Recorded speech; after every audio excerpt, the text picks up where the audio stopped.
In a couple of days' time, you're going to go to the polling booths and vote in what is quite possibly the most important vote in a generation. Students are being crippled by tuition fees, the NHS is on its knees, people can't buy houses, they're working on 0 hours contracts, and no one really seems to care about what is happening to young people in the UK. Apart from maybe one person, Jeremy Corbyn, who's made it the backbone of his manifesto to think about what's going to affect young people and what their needs are. So I'm going to go meet him and talk to him and see whether he's legit and for real.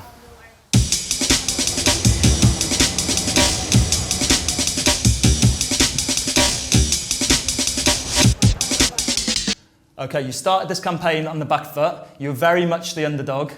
Everybody was predicting a total Tory landslide, but in the last couple of weeks, there's been a huge swing towards Labour. The momentum is absolutely with you. So are you, Jeremy Corbyn, going to win this election, and will you be the next Prime Minister of Great Britain? It's going very well, but we're not there yet. I was asked this question at Hackney Marshes this morning. It's a football question, so I said we're in the 84th minute. What's the score? We're coming up to draw, and then the last leg. So you're behind in the 84th minute? I'm not saying anything about that. What I'm saying is we're doing well because we're getting a discussion going, a conversation going across the whole country about an alternative. Do we have another 5 years of cuts in hospitals, cuts in schools, low wages, and a lack of investment in our economy, or do we do something different, which is what this is about, for the many, not the few?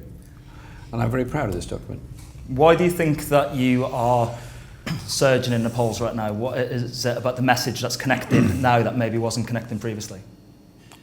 I think we're engaging with far more people than the Conservative Party are. We have far more activists than any other political party. We've got a huge party membership that are all pulling together and working really hard. I think that is part of it. There's also the broadcasting rules mean there has to be pretty much equality of airtime between the parties, which isn't necessarily something that applies outside of elections. So you're saying that because people, the media is having to give you your fair airtime and people can see what you're actually all about and what your policies are actually all about? They've got a chance to hear what our policies actually are. And in many cases that's for the first time because they can see it from the prism of their own eyes rather than the interpretation of somebody else. Now, they can agree or disagree with our policies, but at least know what they are and understand them, and essentially it is about redistribution of wealth within our society. It's not a complicated argument. The crash of 2008-9 led to the election of a Tory government in 2010 with the Liberal Democrat support. That led to cuts in just about every area of public life, and that has led to lower wages and has now led to a chronic situation where schools are being told to collect money from the parents to keep the school going. Well, that's unacceptable. We're not a poor country, so we should do things a bit differently. You talk quite a lot about hope. You use the word hope a lot, you use the word opportunity a lot, but hope is a bit of an abstract concept. You know, it's not something that's tangible. What's the tangible thing that you can do to make the UK a better place for young people right now? Well, hope is about what you can achieve in your life. If you're living in expensive private rented housing, not very well maintained, with a 6-month assured short-hold tenancy, so you've got no guarantee beyond 6 months, and you're a kid in primary school, and your primary school hasn't got enough money, is having to get rid of teachers and teaching assistants, your life chances are getting hit pretty hard pretty early on. You then move schools because you have to move house. You then move school because you've had to move house again, and so on.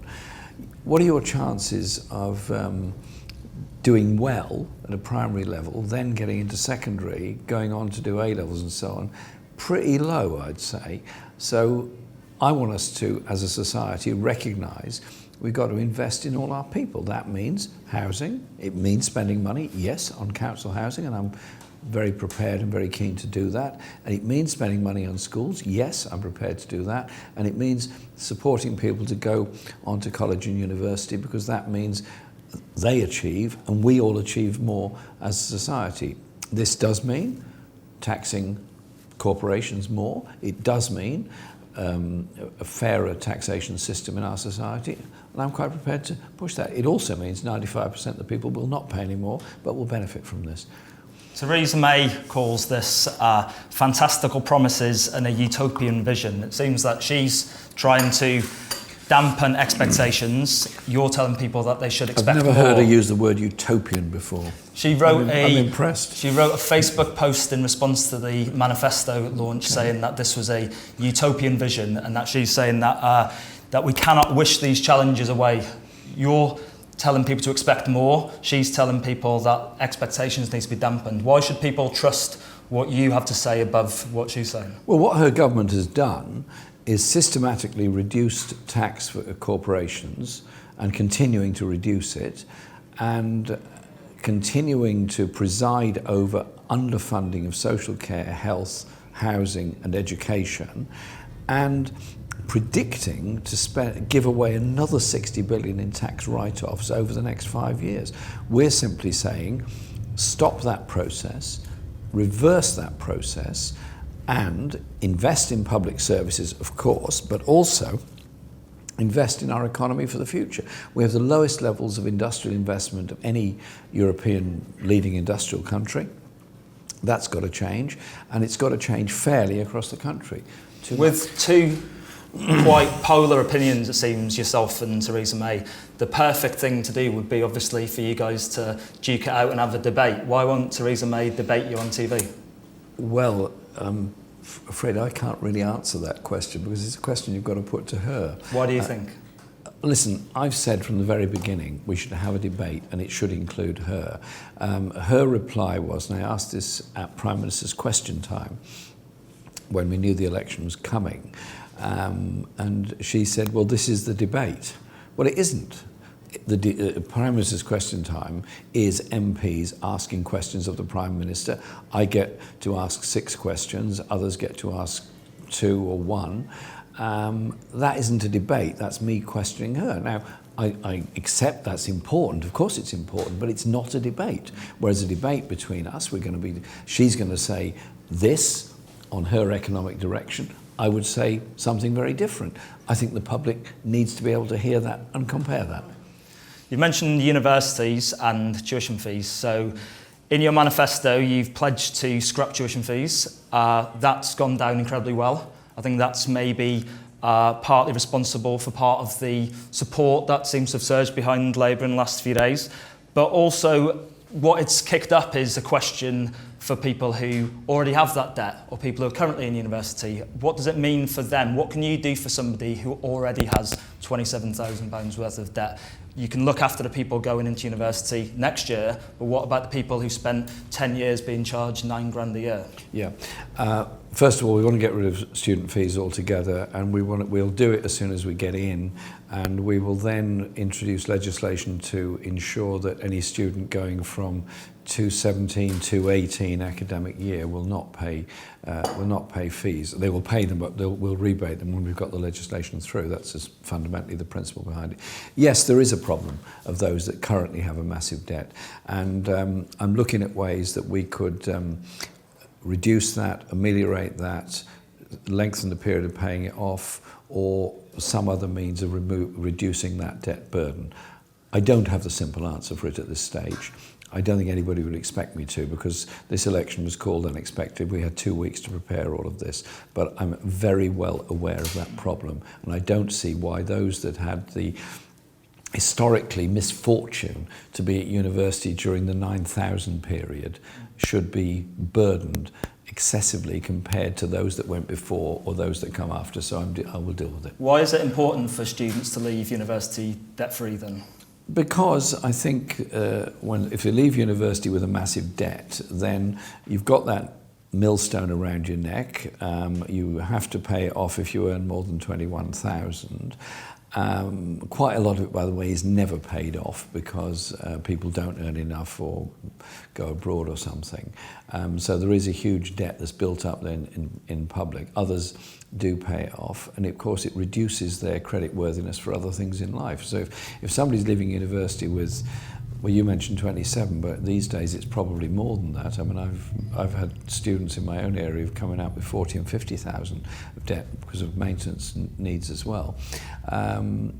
How can they even think about getting a mortgage on top of that? How can they go on with all the other things in life? And I think we should recognise that if you earn a lot more money from going to university, which you might, don't necessarily, but you might, then you're going to pay more in taxation. That's fair. Quite a big part of the Labour manifesto is focused at the sort of needs and problems and issues that face young people. Why do you think that the other mainstream parties, and specifically the Conservatives, don't seem to have focused on that at all? I think they've relied on the fact that in the last election, less than half of young people who were registered turned out to vote, and that they will therefore not register and not turn out to vote in this election. The whole story is actually very, very different. More than 2 million, mainly young people, have registered to vote since the election was announced. The registration period has now closed. And I hope that large numbers of young people are going to vote in this election. After all, it is about their future. Will that potentially change the result that everybody's expecting? Will that change if a lot of young people go out and vote? I'm not going to sit here and say what the result's going to be, because as of now, a very small number of people have voted by post. The majority will be voting later or on polling day itself. But the involvement and participation of young people is important. But what I find interesting at the events that I do, and I've done a very large number all around the country, is that the people who come to them are of all ages and all outlooks. And I mean, I did an event in Scarborough on the seafront. Loads of people there, young, old, black, white, gay, straight, men, women, all there, and getting on well together. Same in Leeds, same in Hull, all over. We're just getting these large numbers of people who are interested in the election and the options that go there. And so the message I'm trying to put forward is of intergenerational support and solidarity for each other. And so I don't think we should compartmentalise politics, say, older people over here, let's talk about social care. Young people here, let's talk about education. Let's talk about the totality of our society. You need old people to advise us. We do, because we're both quite young, aren't we? Well, you are anyway. And also, older people need the inspiration of young people around them. I mean, bring people together. That's what makes society strong. Don't blame each other.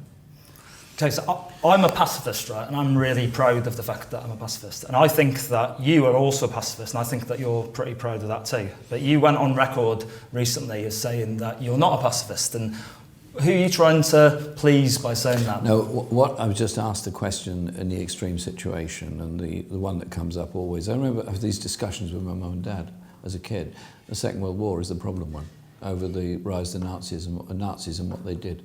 I am a person that wants peace in the world. I'm a person that spent my whole life campaigning for peace, and I want to lead a government that will be really serious about pursuing peace and disarmament. I've already appointed a shadow minister for peace and disarmament, and there will be a minister for peace and disarmament who will pursue those issues.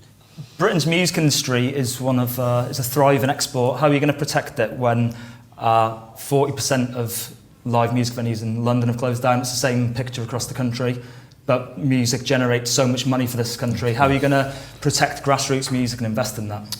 Tom Watson and I launched a cultural manifesto in Hull last Monday, and the fundamentals behind it are a cultural innovation fund, which will be substantial, which will help with supporting cultural development, music venues, theatres and so on.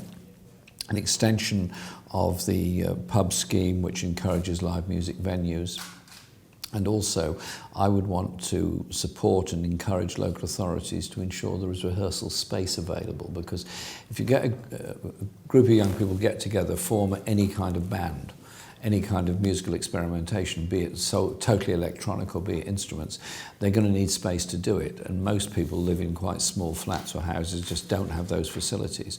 And therefore, we would encourage that rehearsal space to be affordable.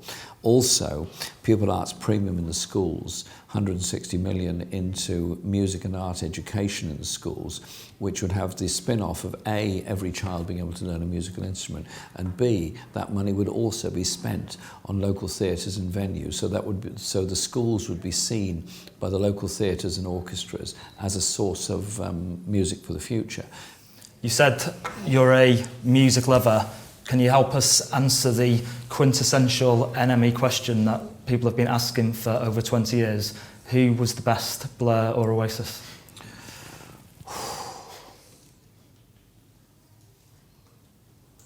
I'm going to plump for Oasis, but I know this will immediately divide the audience. So what I should have said was I'll refer it to a focus group to decide, but I'm not keen on focus groups. Right. Is that a help? That's absolutely fine. You've said previously that you're not interested in talking about coalitions. If it comes down to a Tory government or Labour needing to go into a coalition with the Lib Dems or the SNP or the Greens, are you prepared to do that to ensure that there isn't? Yeah, we're determined to win this election. Okay. If we're the largest party and can form a government, we'll form a government. And if it's a minority government, it's a minority government. But we are not going to coalition, we're forming a government. What do you predict will happen to the NHS if we don't see change in this election? How close actually is the NHS to collapse? I think it's very close to collapse. The A&E departments are grotesquely overcrowded. Social care is in serious crisis, more than 1 million in need of social care. And the debt levels and underfunding levels of every health authority are huge. If we don't put a lot more money into the NHS, then it will become not the first port of call for all of us. It will become a health service of last resort. And so those that can afford it would then buy private medicine, those that couldn't, and we'd end up with a sort of American emergency room system. I'm utterly appalled by that very prospect. What happens if you don't win this election? You've got all this momentum, all these people who believe in you.